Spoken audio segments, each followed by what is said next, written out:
normal curve.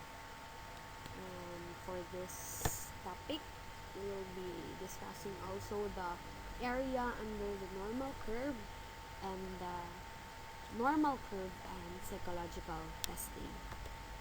For the intended learning outcomes, first, we will be able to define the normal curve, identify the areas in the normal curve, and identify the use of normal curve in psychological testing. Before delving into the statistics, let us have a little bit of history of the normal curve. So, the normal curve was the concept of the normal curve began in the middle of 18th century with the work of Abraham de Moivre.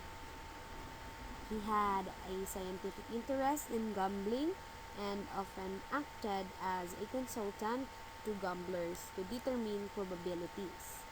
De Moivre allegedly was studying the probability distribution of coin flips.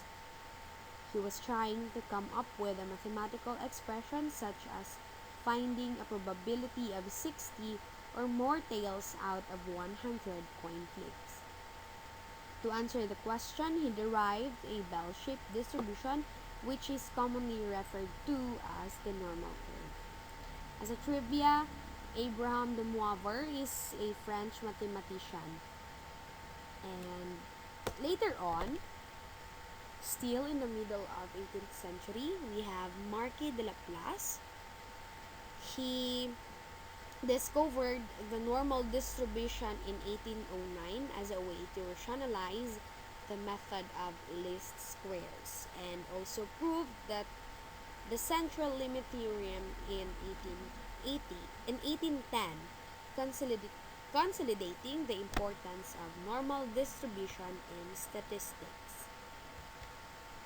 In the beginning of 19th century, we have Carl Friedrich Gauss, who made some substantial contributions and described the normal curve in the context of measurement errors in astronomy.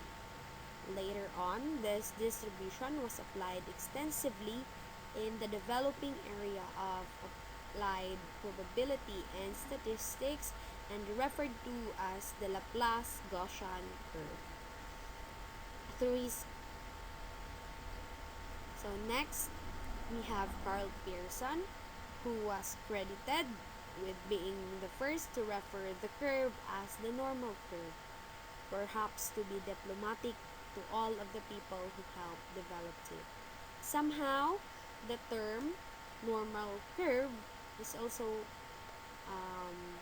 termed or called as the normal curve stop. So gaps or holes is what we can see here. If the tail is going in that direction, there will be no gaps in between of the tail. And as well, the same goes on this side. There will be no gap or a hole that will break the tail. Next, lastly, the curve never touches the x-axis or is asymptotic. And of course, there's another one, the total area under the normal distribution curve is equal to 1. So the area under the normal curve, this can be conveniently divided into area defined in units of standard deviation. So this is the standard deviation.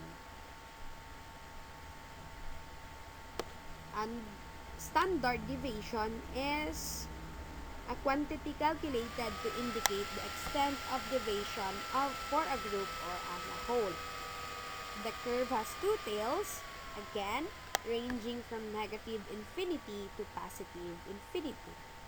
And it can instantly convey useful information about the test score concerning other test scores.